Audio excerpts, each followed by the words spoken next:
What's up, guys? Quincy J here, CEO of Bridge the Gap Marketing, and you are now inside of our sales office, the closest thing to a comedy show that you're ever gonna get. If they're talking door to door and they're not talking us, then what the hell are they talking about?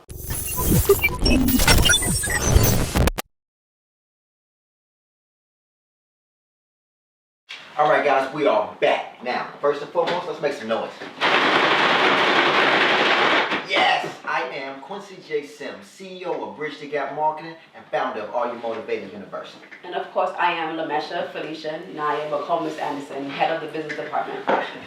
And you guys know why we're here, right? You're inside of our sales office, something that's definitely saved my life, and I know it can save yours as well. You guys know my slogan, right? Being inside of a sales office is the closest thing to being inside of a comedy show that you're ever gonna get. So, welcome, right? First and foremost on the agenda, I want to talk about something that's definitely been plaguing us right now, right? Everybody's been asking me, how are you guys doing door-to-door post-COVID-19, right? Are you hearing it as well? Yeah, and it's not even post-COVID-19, because we're still in the midst of COVID, actually. You're right about that, right? That's something I don't think about much, right? I'm so busy inside of my mindset of we got to get through it, get to it, get over it, you know what I'm saying? Have an abundance, and, you know, so it's tough, right? But what do you tell people? What do I tell people as to how to recover after COVID? No, what do you tell people about when they talk about, you know, how has door-to-door changed, right? When they give you that look like, door-to-door? I can't do door-to-door. You know, what about COVID-19? Aren't you worried about that? What do you tell them? I mean, I told them, like, the world is not going back to how it was post-COVID. So you have to basically move with your cheese and figure things out. One thing you can't do is fold. Right. Because as you see, like, the government is not looking out for us. Like, they've been promising us, the stimulus check for months? Yeah. Which is crazy. Yeah. It's just interesting because, you know, I myself, you know, I didn't get a chance to partake in a stimulus check. We didn't get a chance to get any relief, right? So I was looking forward to going back to work each and every day during this quarantine. I couldn't wait. You know, one thing I did do is I took advantage, right? I think it was Winston Churchill who said, never let a good crisis go to waste, right? And every day that I read that, I began to get stronger and stronger. And I started to research more and more. So now when people come to me and ask me, like, how are you guys surviving door to door in this wicked climate of COVID-19? I let them know that, you know, I think that it's over dramatized now at this point. I know because I'm at the door on a daily basis. Over mediatized. Right, well, over mediatized, if that's a word, right? But you guys get it out there. The point is that I go door to door and I get a chance to see, right? There are a few inconsistencies out here, right? Where we definitely have to wear masks. We definitely have to be careful. We definitely have to make sure that, we take care of our mind. We give each other 6 feet. But beyond that, people need our services. We are the more experienced sales component at the door. People say thank you to me almost at every interaction.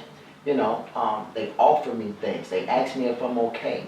I know just being inside of New York, and we traveled the nation now at this point with launching this new AT&T campaign, it's been the same. People have been really concerned about themselves, the fact that we're there, we're in an additional conversation. And people just have to take initiative and go look back at history. I believe it was like 1921 when we had the Spanish flu. I think that's the name of it. That was during Madam C.J. Walker, where she was like the first self-made millionaire. Right. Right next to Rockefeller. And she became that way during a crisis that was going on right now. Right. So we just got to look at this COVID thing as an opportunity to win or fail. Either way, you're going to learn. Yes. Very important, guys. By the way, if you guys haven't checked out Madam C.J. Walker, the movie on Netflix, please, it's a must. My 12-year-old daughter, she was reluctant to, right? It took me about 2 months to get her to watch it, but every day we spoke, I made sure, listen, movie, did you watch that movie yet? And now that she finally watched it, we were able to go over some things, and I know that she gets it. She's mature enough for it. There's a lot to learn with that movie, so that's good there. But for the most part, I guess what I want people to take away from this is don't be afraid of making sure that you are able to take care of yourself, right? Door to door is an amazing opportunity to be able to take care of yourself. One that has definitely given us a lifestyle. Of course. But it saved us once again, if you think about it. Absolutely. Thank God for it too, right? Definitely. I mean, let me ask you, how has door to door, I guess how has COVID changed you? COVID changed me to create a sense of urgency with everything I do right now. like as you can see, life could change instantly. One day you wake up, everything is a-okay. The next day you get a phone call, no, you guys got to shut down. I think it was March 17th when we got the call. It was closed for like a few months. Yeah. And it definitely could have crippled us. Thank God you would think ahead, you think for the company and was able to save it and actually grow phenomenally at a faster pace. Yeah, yeah. Well, listen, it's a perfect time for me to say thank you to you and everybody at this company, right? For just believing in myself, believing in this company, right? We didn't lose anybody. We didn't lose not one employee, even though we were out of work. Yeah. You know, we immediately went into things to lift us up, like a morning 8 a.m. call in the morning, just for anybody who wants to join, right? And this call was just to make sure that we lift everybody up, because I remember how down the spirits were. Definitely. I remember how bad it was, and not for nothing, but it still is that bad, but we're getting through it now. We understand how to cope, and I think that's how COVID changed me. It taught me to make sure that I research more so that I can process issues better, right? I think that going into COVID, I thought I knew how to process issues, but it wasn't until COVID hit that I knew, that I was gonna have to study. I was gonna have to do more research, and that was the only thing that really got me through. I had to understand more about what we were going through, and the only way to do that is to study history, guys. So that means you gotta grab a book and you gotta understand things like what the Spanish flu did, what polio did for us, times where we were also quarantined, right? And now we're back in these times. You wanna understand how long it took for us to get out of these times, how long it took for us to get a vaccine. These things play a major part in who you are. And again, like Winston Churchill said, never let a good crisis go to waste. Because that's what the more intelligent person is doing. The more intelligent person is actually looking out for himself by doing the research and being well prepared. So COVID changed me that way, right? Sounds like for the better. Thank God, right? Thank God. Let me ask you though, what's the most positive thing that came from COVID, I guess? Positive. I look at it like it's more opportunities. The rich are gonna become richer, the poor is gonna become poor. It's how you deal with it. Like I'm actually working 7 days a week now because I have that, like I said, a sense of urgency. Like I don't know when it's gonna be taken away from me, so let me take advantage. And people are honestly more open to speak in the business that we're in now, because everyone have a conversation. They will wanna either it's politics or they're speaking about COVID, so it opens up a conversation of itself. So it helps me. I love what you just said. You said your work ethic increased. Yeah. Absolutely. And I think that that's something that everybody can take away. Because I think a lot of people, over the course of this time, their work ethic has weakened. Meaning, I look at a lot of people and they're not waking up until after 12 o'clock. I'm not doors.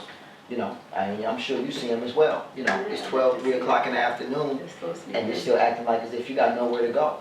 And I know that can be possible, guys, because I see, people with kids. I see people with their own lives. I mean, you may not have a car, but you got somewhere to be, and you got something else that you can do. And I say that with all due respect because, I think that without the tools, you're not going to know what to do to be successful out here. But one point of this podcast is to make sure that we deliver tools to you, more tools for your tool belt. It's going to show me that you know how to deploy these tools and actually get the usefulness out of them. So take this as a tool right now, make sure that you guys are learning. Make sure that you guys are educating yourself. Make sure that you guys are understanding what skill set you have so that you can make more of a profit from the market space once you learn what your skill is going to be inside the market space. The most positive thing that I can take away from COVID, I think is the sense of urgency that everybody has now. Yeah. I think that everybody has a sense of urgency that I really respect and admire. And when I don't see a sense of urgency in somebody, I say, oh my God, you're never going to get it. I know to stay away from that person. Because if you don't get it now, you're never going to get it. Everything can be taken away from you, right? Everything can be manipulated around you. Everything, right? It's just been a hell of a year. Everything from COVID to this election, all these things are liberties being taken away from us, slowly but for surely. And the one thing that I do take away from all of this, I guess, is the fact that the entrepreneur is still king throughout it all. Like I'm looking at people, and I don't care what you are, you better be an entrepreneur right now if you want to survive this. I just think about entrepreneurs, and I think about, like, you take an Elon Musk, right? One of the greatest minds of our day right now. You take a Jeff Bezos, one of the greatest minds of our day. And I just wish they were managing this country right now. You know what I'm saying? I just wish they had to figure out COVID-19 for us. You know, I get it. You're a scientist. You know what I'm saying? And you may know what to do, but I just feel like an entrepreneur would be able to lead us better. An entrepreneur would know what's the sense of things, the real sense of things. Because I know as an entrepreneur myself, I have to deal with issues that are far greater than myself on a daily basis. That is true. And so I know that if we get our greatest minds together, that they're gonna help us with this. So that sense of urgency that I started off with talking about now has been increased. And I'm sure it's increased for them. I'm sure it's increased for everybody. And hopefully, if we lit a fire underneath everyone the right way, that as a people, as a country, as a nation, are we about to explode? No, most definitely. And just to piggyback from what you're saying, because in the field, like, for example, yesterday I was going to do my hair at an African salon, and she's been there for 27 years. She's saying business is so bad, but in the corner she rented out a space to an Asian lady to do nails there. So when you're thinking like an entrepreneur, you're thinking like, don't fold. How can I expand? Her thing was like, let's do a space share. Absolutely. That way I could get income. Absolutely. She's not looking to close her store like, this is not going to think I'm just going to forward think and how can I basically move with my shoes. And I think a lot of entrepreneurs, but they smarten enough. Because I'm sure no one wants to lose their business. Yeah, the real ones are. The real ones definitely are. I got a chance to see during this COVID who were the real entrepreneurs and who weren't, right? I got a chance to see who tucked it in and went inside, and I got a chance to see the ones who were gonna survive no matter what. They weren't gonna die, right? We're surrounded by businesses right where we have this office. Yeah. So I would be standing outside and I would see them close for months, not even try or fight back, and it's tough that way, right? Because again, with respect to all the permitting issues and everything that we got going on, I just know that as an entrepreneur, if I have to take my business online, now I have to take my business online. We had to pivot. So we had to do whatever was possible and whatever was necessary. And I had to take a step back from the other things that I wanted to do. I had plans this year. I'm growing, but I knew that when something is affecting us in this way, that I knew we had to get on top of it. So I'm proud of that, right? I want to double back on something, right? Because there's something that's been bothering me that I'm not sure if anybody else has touched on, right? Like, we knock doors for a living, and this was during COVID. This was during this election, which really brought about this social divide, right? I seen it online, I seen it in person. It was out here, and it was thick, and the tension was really tough. I'm not sure if it's so much right now, but, knocking doors, because we were knocking during this, Yeah. what did you feel out there at the door? Did you feel like it was socially divided the way that the news and the media was portraying it? It definitely did. It definitely did. There's a lot of racial tension. Like, I was working this one area, like every other door you'll see Trump, you'll see Biden, and they're right next to each other.